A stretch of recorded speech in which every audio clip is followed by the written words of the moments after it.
Berlin, November 18, 1944. In a fortified office deep inside the Reich Ministry for Armaments and War Production, Albert Speer sat alone. Papers were spread across his massive oak desk. Outside, Allied bombers were turning German cities into rubble. The Eastern Front was collapsing. Soviet armies were steamrolling toward Germany. The Western Allies had freed France. They were now approaching the Rhine. Yet, none of these disasters held Speer's attention that night. He was focused on columns of numbers. They told a story more terrifying than any military defeat. Germany was running out of oil. There was absolutely nothing he could do to stop it. Speer had spent the whole day collecting numbers. He gathered production figures, consumption rates, and reserve estimates from every part of Germany's petroleum industry. He had consulted with Edmund Geilenberg. Geilenberg was the Reich Commissioner for Emergency Measures. He managed the synthetic fuel plants that were Germany's lifeline. Speer had reviewed bombing damage reports from the synthetic oil facilities at Luna, Politz, and Blechhammer. He had studied Wehrmacht fuel consumption reports from every front. Now, alone in his office at midnight, he was doing the math. This math would decide how much longer Germany could keep fighting. The numbers were devastating. Germany's synthetic fuel production had peaked in May 1944. Then, it was roughly 5.5 million tons a year. Allied bombing had reduced that to barely 1 million tons. Natural petroleum imports from Romania were also gone. Romania was Germany's only major source of crude oil. The Soviets had captured the Ploiești oil fields in August. That supply was cut off. Current fuel reserves were about 900,000 tons. This was for all the Wehrmacht branches, the Luftwaffe, and the Kriegsmarine. Daily consumption was 10,000 tons. This was even with the strictest rationing. Speer did the calculation 3 times. He hoped he had made a mistake. He had not. At current use, with current production, and no way to get more, Germany would run out of fuel in about 90 days. By mid-February 1945, the Wehrmacht would be unable to move. The Luftwaffe would be stuck on the ground. The Kriegsmarine would be tied to its docks. The Third Reich would die. Its end would not come from military defeat. It would die from fuel starvation. He sat back in his chair. Cigarette smoke curled toward the ceiling. He thought about what this meant. Everything Hitler had built, every conquest, every military plan, all of it stood on a foundation of oil. And that foundation was about to vanish. The Führer's grand dreams of a 1,000-year Reich were about to be choked off. The cause was something as ordinary as a fuel shortage. And Speer knew what would happen when he showed these numbers to Hitler. The Führer would rage. He would demand miracles. He would order more production that was physically impossible. He would refuse to accept reality. He would keep refusing until Soviet tanks were in the streets of Berlin. This oil crisis had not come out of nowhere. Germany's constant fuel shortage had shaped the entire war. It had driven strategy and limited operations from the very start. When Hitler launched Operation Barbarossa in June 1941, one main goal was to capture Soviet oil fields in the Caucasus region. This goal was rarely discussed. The Wehrmacht's drive toward Stalingrad in 1942 was not really about the city. It was about reaching the oil fields at Baku and Grozny beyond it. When that attack failed catastrophically, Germany's long-term fuel situation became hopeless. Erwin Rommel's Afrika Korps had fought brilliantly in North Africa, but their actions were always limited by fuel shortages. Rommel could not chase defeated British forces after victories. He often had to stay on defense when an attack could have been decisive. These were not failures of generalship. They were the result of not having enough fuel. Ships carrying fuel across the Mediterranean were top targets for British submarines and aircraft. Rommel often faced a terrible choice. He could use his limited fuel for tactical fights, or he could save it for bigger strategic chances. He usually had enough fuel to do one, but never both. The Luftwaffe's fall followed the same path.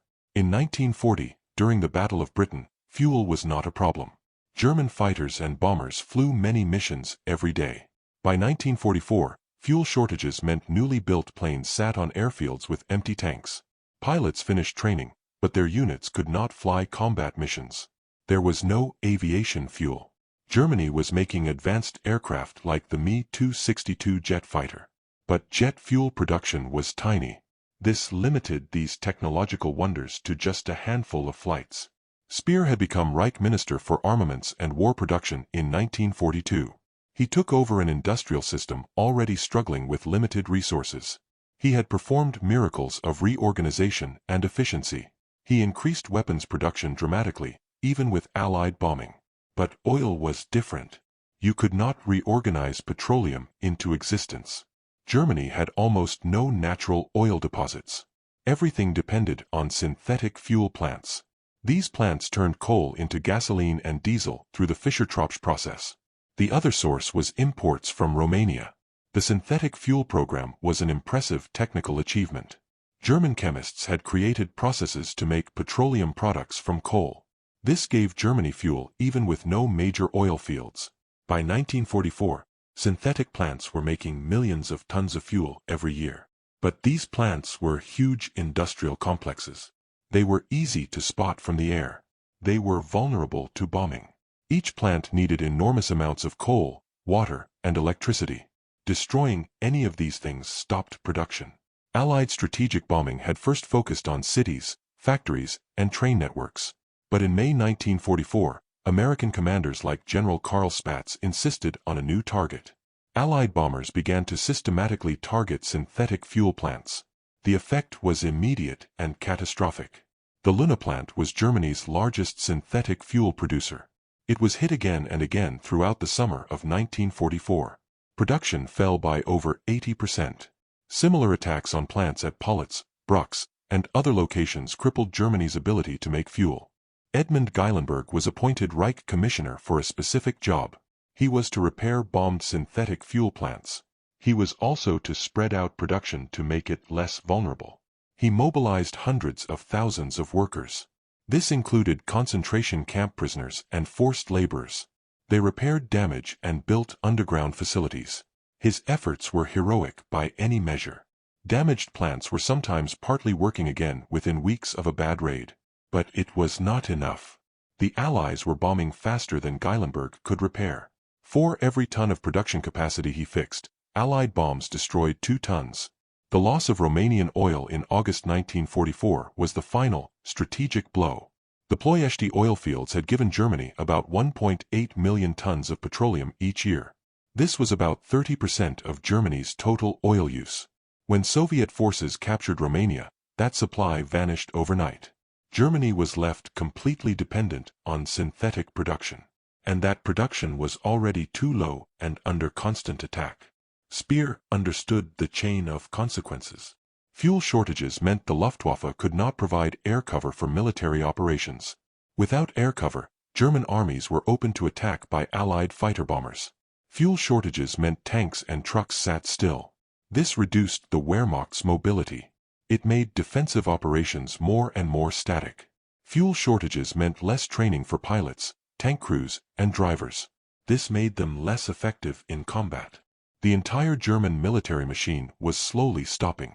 Not from a lack of weapons or soldiers, but from a lack of fuel to make them work. The numbers Speer calculated that November night showed the timeline. 90 days. 3 months. By February 1945, the catastrophic fuel shortage would become total fuel exhaustion. Speer knew this timeline might even be optimistic. It assumed fuel use would stay the same. But use always went up during big operations. If the Wehrmacht launched any major attacks, or if the fighting got worse, fuel use would jump. The timeline would get shorter. What Speer did not know that night in November was that Hitler was planning exactly such an operation. The Führer was preparing a massive attack through the Ardennes forest. It was a desperate gamble to split the Allied armies and recapture the port of Antwerp. This operation would become known as the Battle of the Bulge. It would use huge amounts of fuel. Fuel Germany did not have. Hitler's plan depended on capturing American fuel depots during the attack. He wanted to fuel the advance with enemy supplies. It was a plan born of desperation and delusion. When Speer presented his fuel calculations to Hitler in late November, the Führer's reaction was predictable. He raged about defeatism. He demanded more production through sheer willpower. He insisted that German cleverness would solve the problem. Hitler ordered Geilenberg to repair damaged plants faster. He ordered synthetic fuel workers to make more. He threatened terrible consequences for anyone who said the oil crisis could not be fixed. But rage and threats could not create petroleum. The math was merciless. The Battle of the Bulge began on December 16, 1944. It immediately showed how bad the fuel crisis was. German tank columns advanced quickly at first. But many units simply ran out of fuel in the middle of the operation. Tanks were abandoned because there was no gas to keep them going. Infantry moved ahead of their fuel supplies and could not be resupplied. The attack, which Hitler saw as a decisive blow that would change the war, sputtered and died. This was partly because German units ran out of gasoline. Captured German papers after the battle showed the desperate fuel situation. Some panzer divisions started the attack with less than half the fuel they were supposed to have. Commanders were told to capture American fuel depots at all costs. Fuel depots became more important objectives than tactically vital ground. When these capture attempts failed, whole German formations became stuck. American forces found dozens of German tanks abandoned with empty fuel tanks. The crews had walked away when the vehicles could no longer move. By January 1945, Speer's 90-day prediction was proving right. Luftwaffe flight rates fell to almost nothing. Fighter planes sat on airfields while Allied bombers flew freely over Germany. The few German planes that did fly were often lost not in combat, but to fuel exhaustion. Pilots would run out of fuel during missions and have to crash land or bail out. Wehrmacht operations were more and more limited to train movements and short moves. Long road trips used fuel that just was not there. The collapse on the Eastern Front sped up. Fuel shortages reduced German mobility. Panzer divisions were meant to be mobile forces for fast maneuvers. Now, they were often used as fixed defensive points. There was no fuel to move them. When Soviet attacks broke through German lines, the mechanized reserves that should have counterattacked sat motionless. They could not move without fuel. The Wehrmacht's defensive strategy increasingly meant fighting from fixed positions. A mobile defense required fuel for movement, and there was none. Training ground to a halt. Pilot training flights were cancelled. Tank drivers got very little instruction. Truck drivers learned on vehicles that did not move. The fuel crisis was creating a Wehrmacht that could not move. And increasingly, it did not know how to move effectively. The personnel lacked training, and that training required fuel. The effects on civilians were just as severe. By early 1945, civilians got essentially no fuel. Private cars had been stopped years before. But now, even essential services struggled. Ambulances had very little fuel. Fire trucks could not respond to all the fires started by Allied bombing. Farm machinery sat idle. This threatened food production. The fuel crisis was breaking down not just the military, but the basic functions of society. Geilenberg kept up his heroic efforts to maintain synthetic fuel production. Underground facilities were built using slave labor. The goal was to create production capacity that could survive bombs. Dispersal strategies spread production across many smaller sites. Repair crews worked around the clock to fix bombed plants. But Allied bombing never stopped. For every new idea Geilenberg tried, Allied air commanders changed their tactics.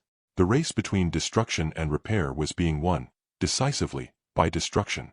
By February 1945, exactly 90 days after Speer's midnight calculation, Germany's fuel situation was just as he predicted. Reserve stocks were basically gone. Current production barely supported the most minimal military operations.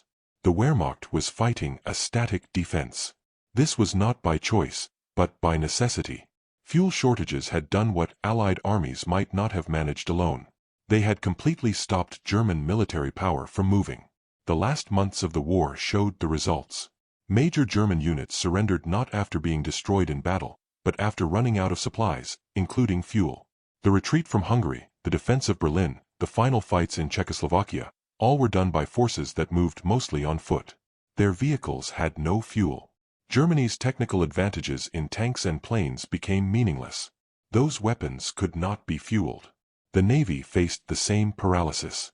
Submarines that could have kept attacking Allied ships sat in port with empty fuel tanks. Surface ships were sunk on purpose or used as fixed gun batteries. They could not sail. Germany's naval power, already weakened by years of losses, was made useless by fuel shortages in the final months of the war. Speer's midnight calculation in November 1944 had been more than accurate. It had been prophetic.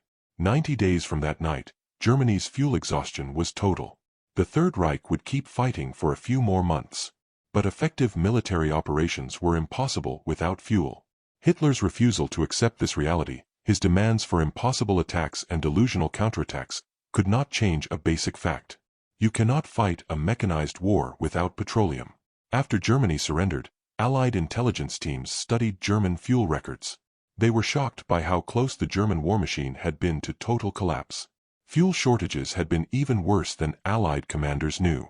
Operations that the Allies saw as strategic choices were often necessities forced by fuel exhaustion. German commanders had made decisions based not on military logic, but on what fuel was available. The broader lesson was clear. Modern warfare depended completely on oil. Germany's defeat was caused as much by fuel shortages as by Allied military strength. The Wehrmacht's tactical skill, German industrial power, and technical new ideas all became irrelevant when the fuel ran out. Speer's 90-day calculation had marked more than a timeline to fuel exhaustion. It was the moment when Germany's defeat became certain and final. That night in November 1944, alone in his office with devastating math on his desk, Albert Speer had seen the future. 90 days to fuel exhaustion. 90 days until the Wehrmacht stopped moving, the Luftwaffe stopped flying, and the Third Reich stopped working. He had calculated the exact timeline of Germany's mechanical death. Every prediction came true with mathematical precision. The war would continue for months after the fuel was gone. But those final battles were just the twitching of a corpse. The real death happened exactly when Speer predicted. It was 90 days after his midnight calculation. It was when Germany's fuel reserves hit zero and the Third Reich's mechanical heart stopped beating for good. The story of Germany's fuel crisis is not just about numbers on a page. It is about the direct, physical consequences on the battlefield. It is about machines that could not move and men who could not fight. To understand the full impact, we must look at the Eastern Front in those final, brutal months. In the East, the situation was especially desperate. The front was vast. Distances were enormous. The Soviet Red Army was a relentless, moving tide. To counter this, the German Wehrmacht needed to be fast. It needed to shift divisions to plug holes in the line. It needed to launch sharp, local counterattacks to cut off advancing Soviet units. This kind of warfare is called mobile defense. It is what the German army was built for. But by early 1945, mobile defense was a memory. It was a ghost of a strategy they could no longer afford. Fuel shortages forced a complete change in tactics. Panzer divisions, the legendary armored fists of the army, were now used as static pillboxes. Their powerful tanks were dug into the ground, buried up to their turrets. They became fixed fortifications. This was a terrible waste of their potential. A dug-in tank loses its greatest strengths, its ability to move, to shock, and to maneuver. But without fuel, movement was impossible. So these magnificent machines became little more than steel bunkers. They could defend the patch of ground they sat on, but they could not respond to a crisis a few miles away. When Soviet forces broke through the German lines, the response was often silence. In the past, mechanized reserves would have raced to the breach. They would have slammed into the flanks of the enemy penetration. Now, those reserves sat motionless in their assembly areas. Their commanders knew the situation was critical. They knew the front was collapsing. But they could not give the order to move. There was no gasoline for the tanks, no diesel for the troop carriers. They were prisoners of their own immobility. They could only listen to the radio reports of the advancing enemy and wait for the fight to come to them. The infantry suffered just as much. They were not mechanized in the same way as the panzer divisions, but they still relied on trucks for any large movement. To retreat or to reinforce a position, they needed transport. Without fuel, the trucks were useless. Soldiers were forced to march. They marched for dozens of miles, exhausted, through the bitter cold and snow. They often arrived too late, after the battle was already lost. Or they arrived too tired to fight effectively. The German soldier in 1945 was still a determined fighter. But he was being asked to do the impossible. He was being asked to win a war of movement on foot, against an enemy who had all the fuel it needed. The Luftwaffe's absence made everything worse. Without German fighter planes in the sky, Soviet ground attack aircraft, called Sturmovix, ruled the battlefield.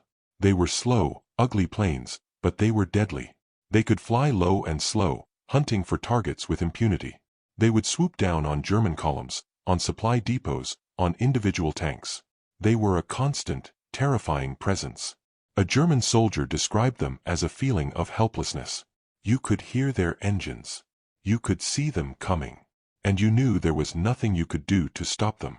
There were no friendly fighters to chase them away.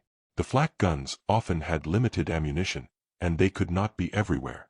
The sky belonged to the enemy.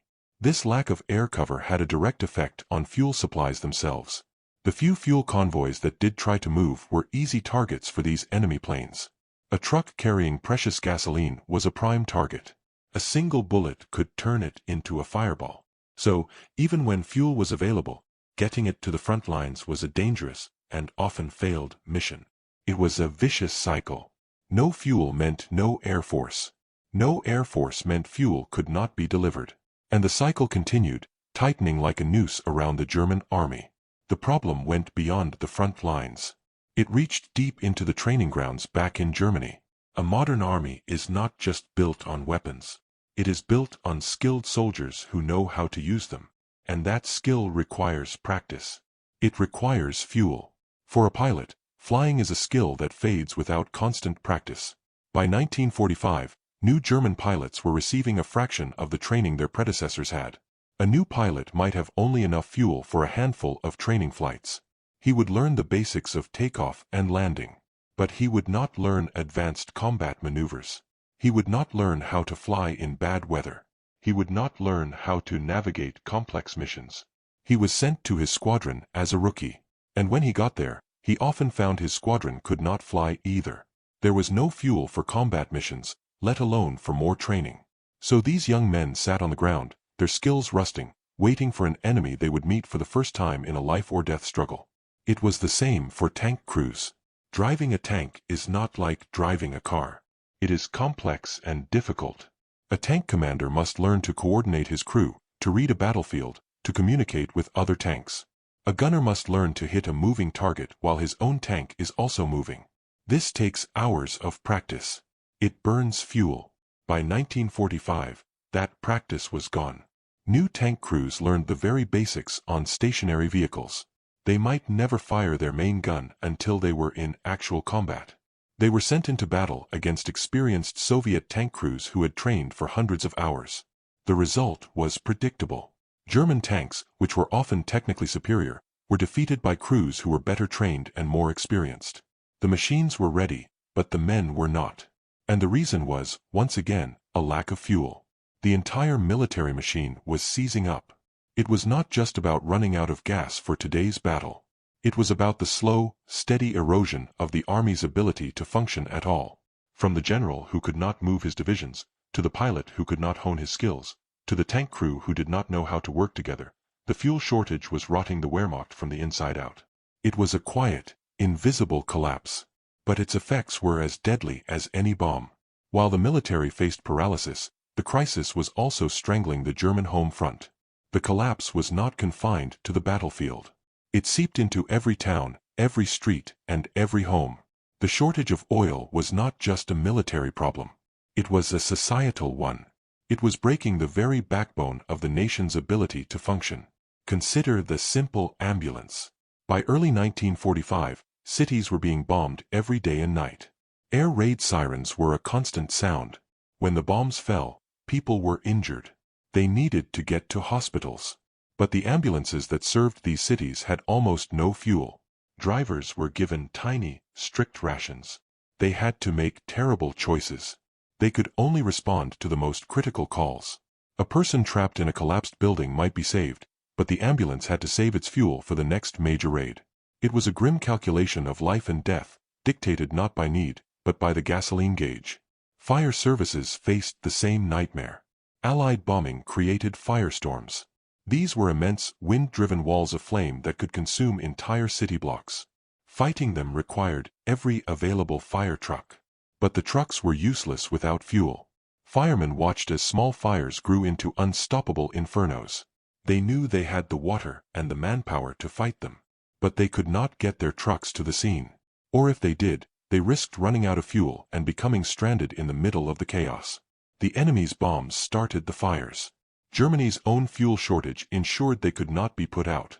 The impact on agriculture was just as severe, though less immediate. Farming had become mechanized. Tractors were essential for plowing fields and harvesting crops.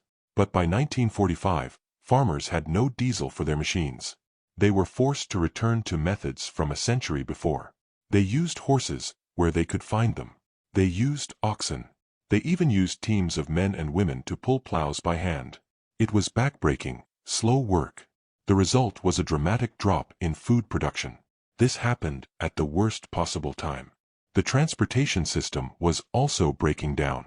Food that was grown often could not be shipped to the cities. The people were facing starvation, and the fuel crisis was a direct cause. Public transportation became unreliable. Buses and trains were the lifelines for workers trying to get to factories. But the trains were prioritized for military use. Buses often had no fuel. Workers walked for hours to get to their jobs. They arrived exhausted. Productivity in Speer's armaments factories, which had once been so efficient, began to fall. It was not because the factories were bombed. It was because the workers were too tired, too hungry, and too demoralized to maintain the same pace. The war effort was being bled dry, not by bullets, but by a simple lack of gasoline. This was the true nature of the fuel crisis. It was a chain reaction of failure. A tank couldn't move because the train carrying its fuel was bombed.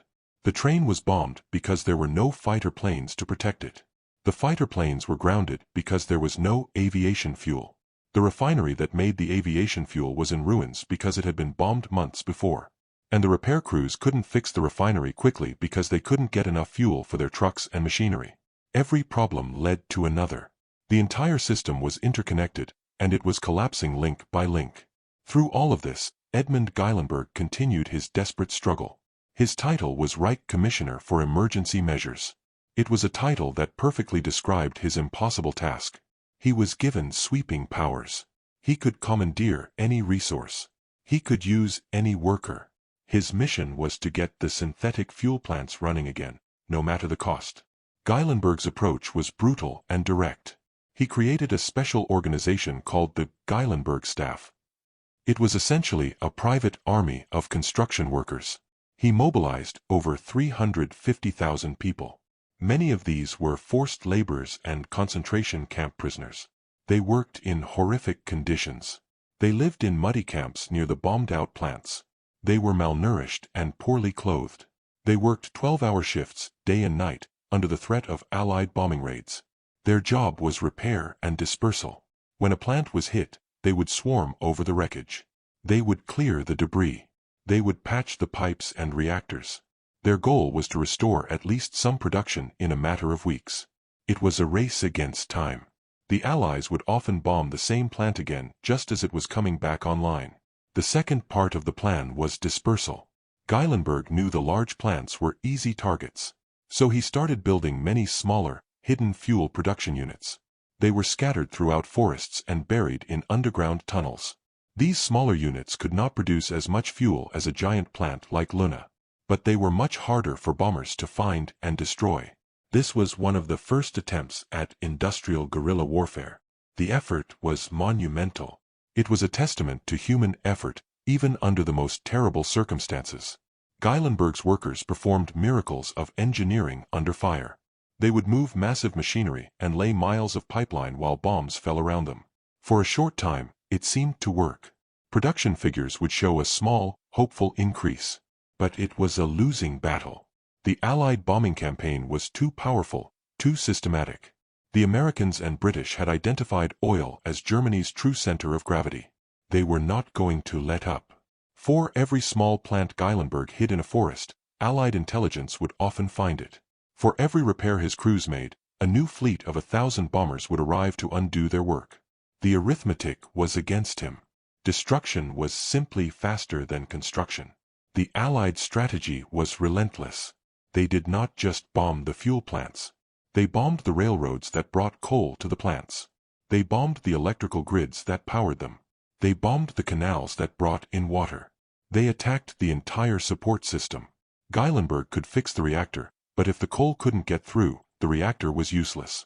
He was trying to fill a bucket that had dozens of holes punched in it. He could plug one or two, but more would always appear. By February 1945, the Geilenberg program was on the verge of total failure. The transportation network inside Germany was so damaged that even when a plant produced a small amount of fuel, it was often impossible to ship it to where it was needed. The fuel would sit in storage tanks next to the plant, while armies 100 miles away were surrendering for lack of it. The sheer logistical effort to distribute the tiny amount of available fuel had become a greater challenge than producing it in the first place. The will to fight on was still present in many of Germany's leaders. But will cannot power a tank. Determination cannot fly a plane. Geilenberg's heroic and brutal efforts were the last, frantic twitches of a body that was already dying. The brain, in the form of Hitler's headquarters, was still sending commands. But the lifeblood of the nation, its fuel, had almost stopped flowing. The body was shutting down.